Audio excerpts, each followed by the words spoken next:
A veces hay temas que cuestan, que incomodan, pero cuando los hablamos con cuidado y con humanidad, pueden transformarse en algo necesario.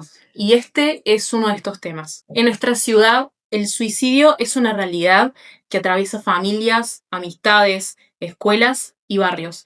Y sin embargo, sigue siendo un tema que se esconde, que se comenta bajito, que se tapa como si nombrarlo fuera peligroso. Pero hablarlo bien, con información clara, con respeto y sin estigmas, salva vidas.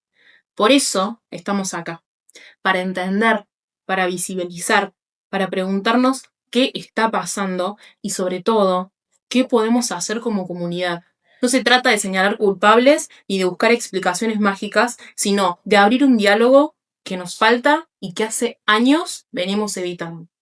En esta charla vamos a derribar mitos, reconocer señales, pensar en la prevención y algo muy importante, hablar de cómo acompañar sin juzgar, porque nadie debería sentirse solo en sus momentos más oscuros y porque cuando un tema se trata con respeto y con responsabilidad, se vuelve más fácil pedir ayuda y sentirse escuchado. Así que gracias por estar acá, por escuchar y por animarte a mirar de frente un tema difícil.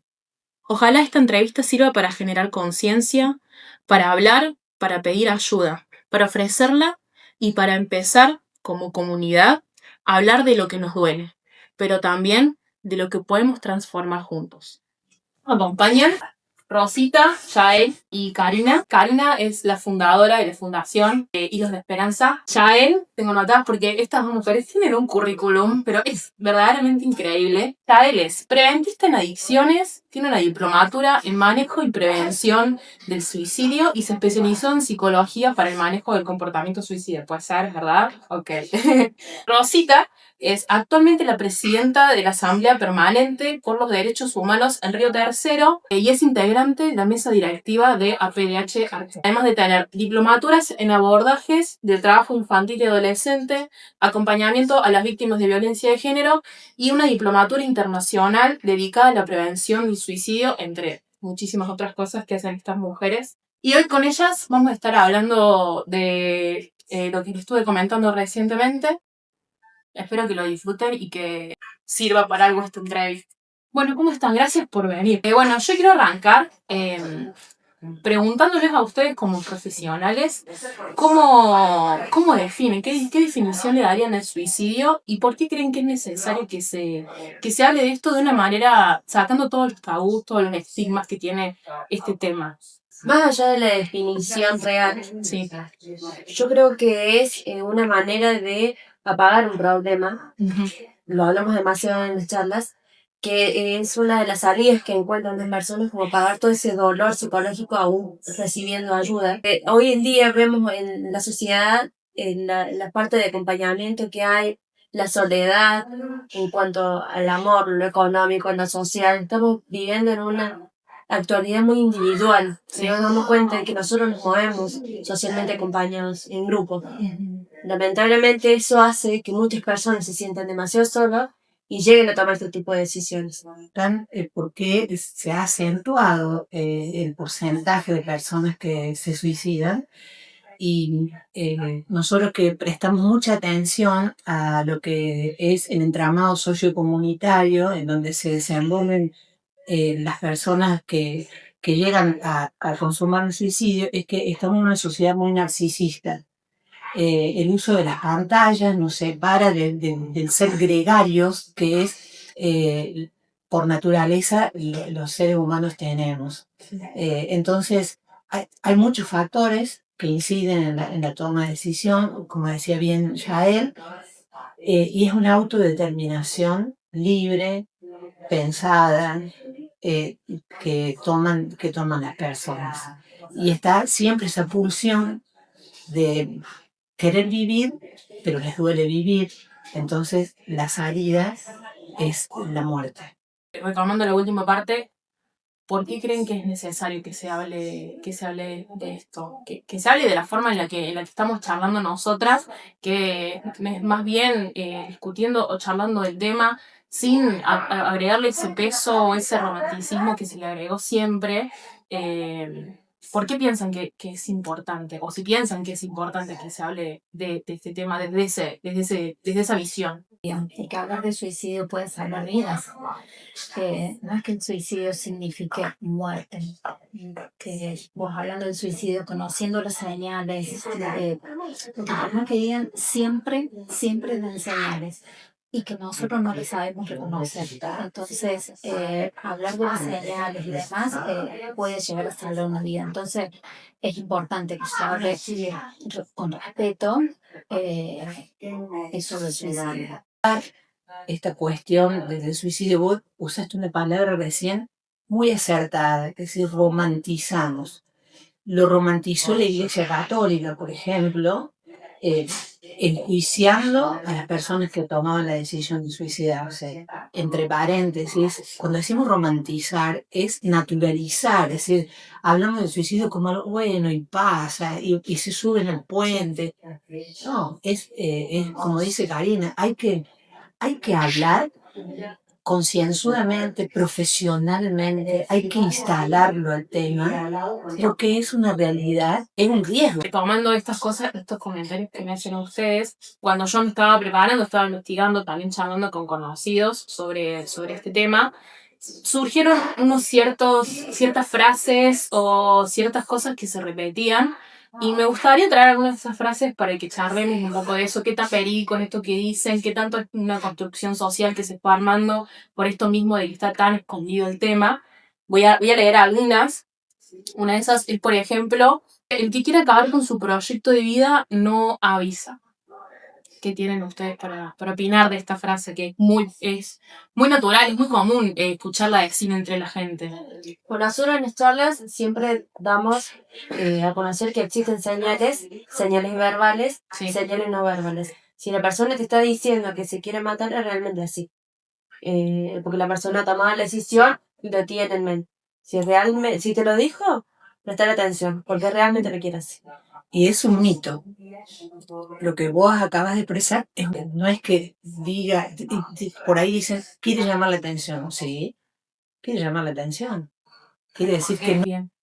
Otra es, esto mismo que veníamos hablando, que hablar del tema genera este tipo de contagio, que muchas veces, más que todo acá en la zona, o en lugares como ciudades más chicas, yo lo he escuchado, o tal vez yo misma antes, también pensaba, no hablemos de esto porque tal vez empezamos una ola de contagios y la gente empieza a suicidarse. Y no sé qué tienen ustedes para aportar de esta frase, de esto de que si hablamos del tema se genera esta cadena de hechos. No, si se informa mal, por ejemplo, que se informe nombre, edad, el lugar, el método, sobre todo el método Sí. con que se suicidó la persona, entonces ahí sí genera en la otra persona esto que decíamos recién, un romanticismo, decir, bueno, si él lo hizo y le dio resultado, yo también lo voy a hacer porque me siento mal y a él le dio el resultado, entonces ahí sí se puede hacer esa. Pasa que en los medios de comunicación hay que saber decir. Una de las cosas que nosotros trabajamos en las charlas, en las intervenciones que hacemos, sea en el ámbito laboral, educativo, deportivo, es el uso de la palabra y el uso de la gestualidad. Que es para ahondar mucho, pero bueno, es eso. Sí, ¿no? sí. Es decir, si nosotros utilizamos una construcción lingüística, una narrativa que presente el tema con toda la seriedad, entonces no produce ningún efecto. Es también otro mito. Ten en cuenta que si vos te sentaste y hablaste de esta situación, puede que haya una persona que tenga una ideación suicida y vos te enteres en el momento que eso estaba pasando. Entonces ahí vas a poder alertar. Bueno, después otra más para ya finalizar, es que esto que decías vos, que es la persona que lo hace, que avisa o que dice que va a acabar con su vida, lo hace para llamar la atención.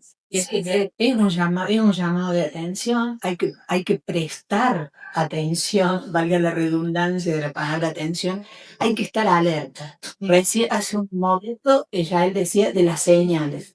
Hay señales que son verbales, la persona lo expresa, lo dice o lo escribe, que también es una forma de utilizar el lenguaje. Y otras señales no son verbales.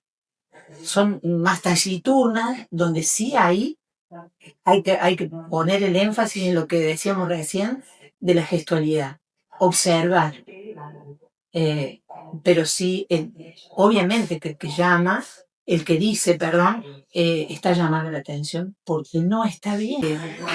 Te dice, mi vida no vale, mi vida no tiene sentido, soy una molestia, y todas las expresiones que nosotros encontramos en los asistentes que nos consultan. Ahora que ya aflojamos un poco y un poco desglosamos este tema, vamos a profundizar un poco más. Capaz que algunas de estas señales, si hay algún tipo de señales en las que nosotros, las personas que estamos en el día a día, debemos reconocer y estar alerta de ese tipo de señales. Si hay algunas en particular, para que nosotros estemos pendientes a lo que está pasando y podamos decir, che, capaz que acá le está pasando algo raro a mi amiga, a mi familiar, si hay algo para que todas las personas empecemos a educarnos, así como hay señales en el tema de educación sexual, hay señales en otros temas de salud mental, si hay algún tipo de señales para que nosotros estemos...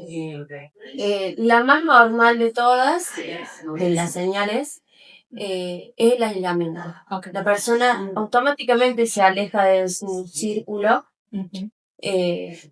se puede alejar desde su trabajo, desde sus amistades, desde la misma familia. Sí. Van a cambiar las actitudes. La ira se hace presente siempre cuando estas personas tienen ideaciones, porque no hay una regulación emocional, no hay un control emocional. En los cambios de apetito, en los cambios corporales, y no quiere decir ni del cuidado, sino que te vas a dar cuenta que la persona deja de prestarse atención, ya no le interesa.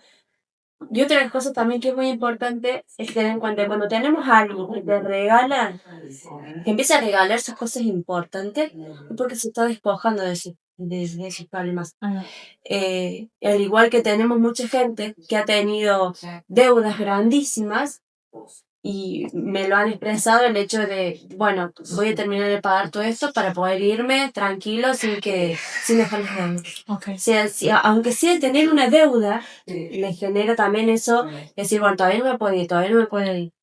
Es una forma de retenerse. Uh-huh. Pero cuando empiezan a regalar sus cosas importantes, a cerrar todo tipo de círculos, cosas que deben, cosas que tenían que hacer, lo que sean, a tener esas conversaciones con personas que van a decir, bueno, hoy te perdono, ya está, ¿no?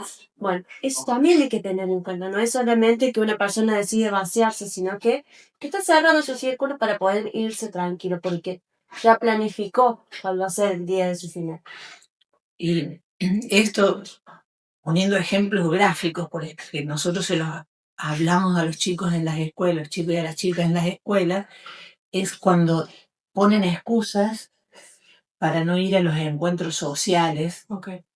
O en el ámbito laboral, que siempre hay, qué sé yo, encuentros deportivos, o cenas, y hay una persona que reiteradamente no va y antes iba. Bueno, eso también es una señal.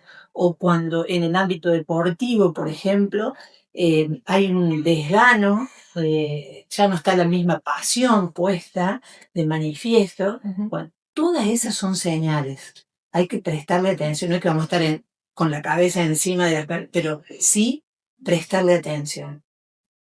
Yes. Además, otra de las cosas es cuando hablamos recién de la gestualidad, empecemos a mirar a las personas en la cara, porque cuando hablan de alguien que realmente les duele, las caras cambian, los gestos cambian, los ojos se llenan de lágrimas, la boca empieza a cambiar de forma, hasta la cara se nos hincha. Entonces, es cuestión de observar, nada más. No es meterse en la vida del otro, sino observar con empatía. Okay. Una vez ya vistas esta señal en el que uno ya tal vez se da cuenta que su ser querido o una persona a su alrededor está atravesando un momento de crisis, ¿de qué hacer en ese momento? Sí, no como especialista uno, sino como yo, por ejemplo, sé que conozco a alguien que está mal, cómo abordarlo desde un lado que no sea atacando a la persona, que sea siempre con empatía, acompañándolo. Si hay consejos, frases que ustedes dicen, esto es lo mejor, algún tipo de actitud, buscar un ambiente al cual buscar para decir, che, mira, sé que te está pasando esto, o decir, te está pasando esto, bueno, acá estoy, te acompaño, ¿qué consejos o qué le pueden recomendar, qué nos pueden recomendar a nosotros? No hay un recetario básico, no hay un paso a paso como una receta para la torta, porque cada crisis, cada sujeto o cada persona que está en crisis lo demuestra de manera diferente. Ujú. Puede estallar en llanto, puede estallar en un ataque de ira, como decía ya él recién. Y ahí la persona, si vos estás al lado de alguien a quien querés mucho, hay que incentivar, no hay frases, Bien. pero tampoco decir yo me pongo en tu lugar, no, eso no, porque nunca estamos en el lugar de, Bien. o yo sé lo que te está pasando, no, mentira, no sabemos lo que le pasa. Por eso yo hablaba hace un rato de el uso del lenguaje, pensar antes de hablar, no ir de lleno al abrazo, por ejemplo. Sí. Respetar la distancia es la mirada y eso estoy acá, Es suficiente. a veces es suficiente. Hacerle saber a alguien. Indicarle, si la persona no está en tratamiento, que haga un tratamiento, acompañarla, si ella no se decide, acompañarla, porque generalmente los varones son más reacios a hacer consultas. Las mujeres tienen más intentos de suicidio, pero son las que más buscan ayuda. Los varones son más reacios a buscar ayuda. Entonces, que es la tarea que nosotros hacemos, es de hacer un protocolo, de que la persona sepa a dónde ir, a quién dirigirse, y quien está acompañando, si no lo sabe, buscar ayuda también. Repito, y voy a insistir con esto, desde la asociación, cada vez que nosotros hacemos una intervención en el ámbito deportivo, educativo o laboral, recomendamos que las instituciones tengan un protocolo. Hay un protocolo de evacuación en todos lados. Salida de emergencia. Pero salida de emergencia, cuando hay una persona en crisis, no hay. Entonces, saber, en Río Tercero, bueno, ¿a dónde acudo? ¿A dónde llamo? ¿Qué teléfono? Eso tiene que estar en todos lados. Y si la persona que está ahí con alguien que está en crisis no lo sabe, buscar ayuda. Y después el acompañamiento. Sí. Fuiste al tratamiento, cómo te fue, a lo mejor te cuenta, a lo mejor no, y eso hay que respetar. Y otra cosa que es muy necesario en el caso de que sea un amigo o un familiar, hablarle desde uno mismo también, de hacerle entender cuánto vale, porque Sí. ellos pierden la validación propia, entonces hacerle entender que para nosotros vale, que es importante, que queremos tender una mano si es necesario, que estamos para escucharlo, porque no los vamos a juzgar porque no somos quien para juzgar, no podemos decirle no, no, no, a lo único que le podemos decir que no, que el suicidio no es una salida, simplemente eso. Bien. Sí, a veces muchas personas o nosotros mismos tenemos conocidos que se encuentran en esa situación y nos ponemos mal y a veces no nos damos cuenta que se reduce en el simple hecho de acompañar, sacarnos los estigmas, sacarnos todo lo que nos trajo a la sociedad y toda la información que tenemos y decir, bueno, tenemos a esta persona tan importante para nosotros y es simplemente acompañar como ser humano y como compañera. Acompañar y una palabrita que dijo Yael, la validación. Hacerle saber a esa persona que es importante para mí, que es importante para otros Ujú. y que es importante para sí misma. Hacerle saber que ella vale. Esa es no subestimar, por ejemplo, una de las frases que nos enseña la licenciada Alejandra Rossi, yo no sé lo que le está pasando, no puedo sentir lo que vos sentís, pero acá estoy. Después, ya hablamos desde como acompañantes, también con esta entrevista tal vez hay alguna persona que escuchando esto dice, che, tal vez yo me estoy sintiendo un poco así. ¿Qué puede hacer esa persona también? ¿Qué puede hacer en ese momento? Porque tal vez ese es un momento de pánico para esa persona porque tal vez no se es consciente de que está atravesando ese momento y puede saltar para cualquier lado, puede afectar de cualquier manera. Además de pedir ayuda en ese momento, de ir a la asociación o de llamar a alguna línea, ¿qué le recomiendan también a esa persona que está atravesando ese momento o que siente que está en esa situación? Primero y esencial es hablarlo con quien sea. Es necesario que nosotros aprendamos a no juzgar ni con la mirada ni con la voz, para que ellos sientan la confianza de decir, che, me está pasando tal o cual cosa. Después buscar una ayuda profesional, porque nosotros podemos ser empáticos y podemos tener las ganas, pero no somos profesionales, entonces no podemos hacerlo. Y tener en cuenta de que uno cuando hace actividad, ya sea física, artística, lo que sea, también ayuda a que la persona salga adelante.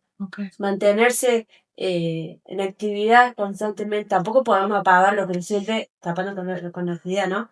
Pero sí buscar una manera de integrarse de nuevo en la sociedad, buscar qué te gusta, qué hacer, ni siquiera tiene que ver todo con lo económico, de salir a gastar, sino aprender a conocerse uno mismo, empezar a caminar, a buscar maneras de entretenerse. También está la estimulación intelectual.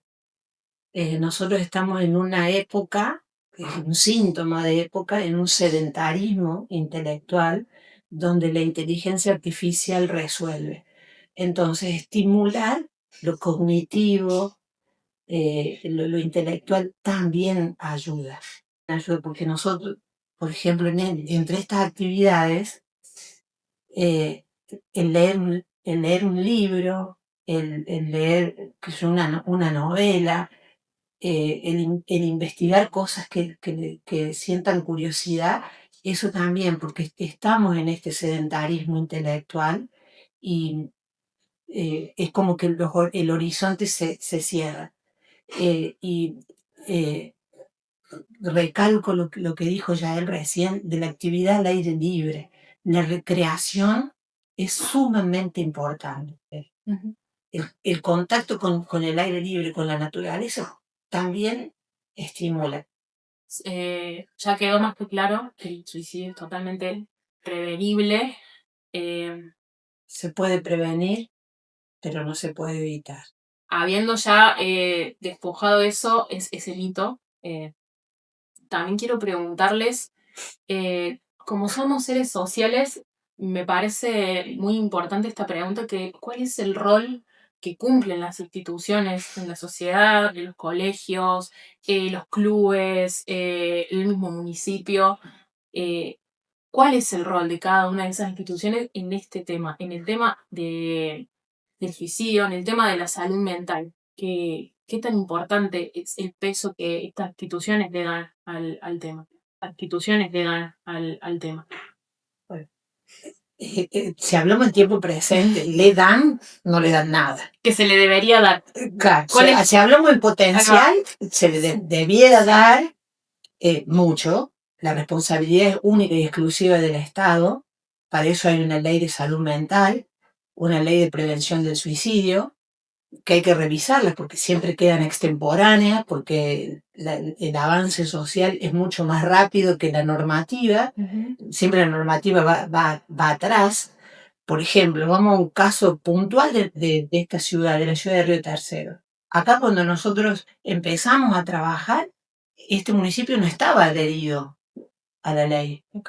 Entonces, un gran logro fue que se hiciera una ordenanza para adherir.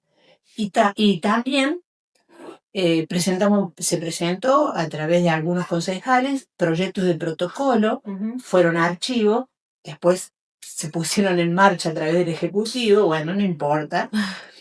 Y después hicimos algo histórico como asociación, que es presentar una ordenanza por iniciativa popular, donde tenemos el respaldo de la comunidad de casi 1000 personas, que se trató en el Consejo, que tuvo aprobación por unanimidad, pero estamos acá en las dulces Pascuas y en la dulce espera de que se firme el decreto reglamentario. Esa, perdón, es la ordenanza número para cualquiera que la busque. que la quiera leer, es la ordenanza número 4886/25. /25 del 12 de junio. Sí. En esa ordenanza y en ese programa que presentamos, está toda la comunidad involucrada en esta cuestión de la prevención.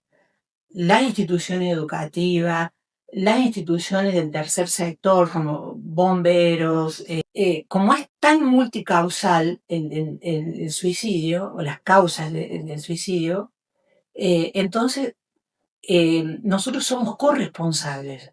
No hace falta que yo tenga un cargo en el Estado, municipal o provincial, para hacerme cargo de esto, no. Yo soy corresponsable comunitariamente. No. Todo el mundo debiera trabajar en esta cuestión, no ser simplemente opinólogos en las redes sociales. Porque en las redes sociales somos todos especialistas. A la hora de poner el cuerpo, porque nosotros ponemos el cuerpo, y lo ponemos varias horas. Entonces, eso, la responsabilidad es de todos, todos los estamentos. Habrá cosas que habrá que discutir, que habrá que resolver, mejorar. Terrible. Ya cuando desde el mismísimo Estado no se le da la importancia que se le merece a estos temas de salud mental, a veces cuesta un poco más, que como sociedad, si vemos que el mismísimo Estado que nos representa no está preocupado ni por el tema, la sociedad también es un poco más difícil, porque no hay una concientización de decir, che, el propio intendente, el propio presidente, el propio gobernador está abocando un presupuesto para esto, algo está pasando que están enfocándose en eso. Entonces también como sociedad se hace más difícil. Y es terrible, verdaderamente es terrible que ni siquiera el propio Estado le esté dando la importancia que se merece. Y ya para ir cerrando un poco con la charla, bueno, entendimos que es un hecho de acción social ayudar a prevenir, no es un hecho individual, no es que cada uno de repente va a decir, bueno, listo, yo estoy mal y qué sé yo, sino que, bueno, todos los factores influyen. Me gustaría, si ustedes pueden aportar algo, algún consejo, alguna visión que tienen de todo esto que estuvimos hablando, algo que le quieran decir a las personas que se encuentran en esa situación, algo que le quieran decir a cualquier persona que va a ver esto, algo que ustedes, o para cerrar, algo que ustedes sientan que en este momento, en este espacio, tiene que ser dicho y tiene que ser escuchado por la gente que merece y que tiene que escucharlo. Por empezar, que al psicólogo, no a los locos nomás, es esencial que sepan que todos necesitamos a veces una acomodadita de patos, medio yo, para que se rían cuando están con el consultante, pero es necesario ir ahí, es fundamental ir a un psicólogo, y como mamá es necesario que hablemos con nuestros hijos. Hablemos de esto así como en algún momento hablamos de menstruación, empezamos a hablar de sexo en la mesa. Entonces de esto también se tiene que hablar, porque es un riesgo que corren constantemente. Nosotros tenemos chicos a partir de los 9 años. No están lejos nuestros hijos. Los preadolescentes ya están sufriendo estas consecuencias de la soledad, del silencio, bueno, a mí me criaron así, bueno, que te sirva para no criarlo así. Abrazarlo, escucharlo, mirarlo, prestarle atención, qué le gusta, qué le duele, qué le da vergüenza hablar. Porque a los niños les da vergüenza hablar, a todos nos da vergüenza. Pero esas cosas son las que tenemos que hablar, porque esas cosas son las que duelen. Si no, no sabemos cuando sufren bullying, no sabemos cuando sufren algún acoso, no sabemos cuando algo les duele psicológicamente. Si no lo hablamos y no los escuchamos, dejemos radio celular, la televisión, el trabajo, y los escuchemos con empatía y con amor. Esa es la crianza que vale, no el material. Y otra de las cosas es, complementando lo que dice ya él, esto del entorno familiar, la familia es uno de los factores protectores más importantes para la prevención del suicidio. En el seno de la familia, donde hay adultos responsables en las crianzas, es donde se deben fortalecer esos vínculos. Y una cosa para los padres y las madres es que empiecen a considerar el suicidio como un riesgo. Nosotros hemos tenido charlas comunitarias y lo preguntamos adrede. ¿Qué pasa si lo consideran? Nunca sale el suicidio como un riesgo. y es un riesgo. Pensemos en la ciudad de Río Tercero, donde tenemos despidos masivos, donde hay un quebrantamiento circular de la economía, donde hay mucha soledad, que es lo que expresan los pibes y las pibas, se sienten solos y están solos. Entonces ahí tiene que estar la presencia de los adultos responsables, no solo de los padres y las madres, sino también de los y las educadoras. La escuela, vos recién decías qué se puede hacer de la escuela cumple un rol sumamente importante, sumamente importante. Y a veces, como son estamentos del espacio de lo público, donde hay un gobierno, o ellos responden a una política educativa, a veces los directores y las directoras tienen cierto temor. Bueno, nosotros este año tenemos un caso ejemplar donde una directora activó el protocolo dentro de la escuela. No es que el intento haya sido ahí, fue fuera, pero los padres, ejerciendo esa responsabilidad tutelar, hablaron con las autoridades educativas, llegó inspección, entonces esa escuela sabemos que está protegida hoy por hoy, pero es una. Nosotros tenemos un montón. A ver, ¿qué pasa en el ámbito de la escuela primaria? Si los docentes no se animan a hablar de esto. Hay otro impedimento del Estado. El Estado provincial, del cual dependen los establecimientos educativos, no nos permitió acceder a trabajar, a intervenir. Presentamos el proyecto prolijamente con todos los puntos y las comas que nos pidieron. ¿Cuál fue la respuesta? Ayuden a las docentes y a los docentes a dar apoyo en matemática y lengua. No, nosotros estamos capacitados para otra cosa. Quienes gobiernan tienen que prestar atención a esta cuestión de los constructos sociales, que no es lo mismo lo que estamos padeciendo ahora que hace años atrás. No, no. Hay un desgranamiento del tejido social, no hay sostén vincular.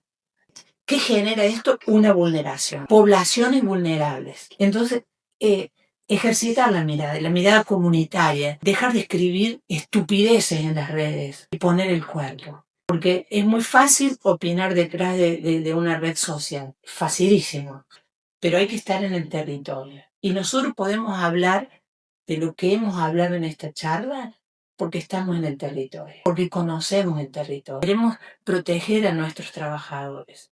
¿Cuál es la recomendación? Hay que tener un protocolo. Sí. Así como se pide el acto psicofísico, la consulta al psicólogo debiera ser como si cuando me duele la cabeza, me duele el estómago, saber. Sí. ¿Y cuál es la fortaleza que tenemos en Río Tercero? Los APS cumplen la atención primaria de la salud, o las ARITAS, cumplen un rol fundamental. Hay APS que son ejemplares, totalmente. Resolvimos un caso gracias a la intervención del personal de salud mental de una APS. Fíjate cómo es el trabajo mancomunado, el trabajo en equipo, en red. Cari, ¿te gustaría agregar algo? A ver, creo que las chicas me dijeron todo, ¿no? Sí. Yo normalmente acompaño porque no hablo. Si bien lamentablemente estoy en una situación de presidenta de esta asociación por mi hecho particular, ¿no? El suicidio de mí. Pero bueno, haciendo un poquito de historia, yo sentí la necesidad y traté de canalizar mi dolor en hacer esta asociación para ayudar a la gente que está pasando, que pasó lo mismo y que no supieron cómo tratar a sus familiares, porque por experiencia nosotros no supimos cómo tratarlo, no sabíamos, nadie nos dijo, nadie nos dio una visión de lo que era el suicidio en sí, ¿no? Yo cometí muchos errores con Nicolás. Al hablarle en la forma que le hablaba, no validaba sus sentimientos, por ejemplo, los retaba, cosas que no se deben hacer. Después de estudiar mucho, lo aprendí y dije, ¿por qué me voy a quedar con esto, no? Para mí, si a mí ya no me sirve, yo a Nicolás no lo voy a traer de vuelta. pero sí poder ayudar a las personas que están pasando por lo mismo, ¿no? Bueno, nada, por eso que se creó esta asociación y acá estamos tratando de ayudar a la gente. Muchas gracias. Gracias por crear ese espacio también, porque hacía falta en Río Tercero, un lugar seguro donde la gente que se sienta así, la gente que quiera saber más, y eso me parece que es lo más importante, que volviendo a la base de todo esto, acompaña y está presente y, y es hermoso que esté acá en Río Tercero, porque significa que hay gente que se quiere ocupar y que se está preocupando y es un avance. Es un avance la fundación, es un avance que la Biblia nos preste el espacio para hablar de esto, es un avance que la gente quiera hablar de esto, quiera escuchar esto. Y no me queda más que agradecerles por No, esta por favor. increíble charla que tuvimos, que hace mucho que la quería hacer y la verdad que compartirlo con ustedes, que estamos habitando la misma ciudad y escuchamos y leemos. Muchísimas gracias por esto, la verdad.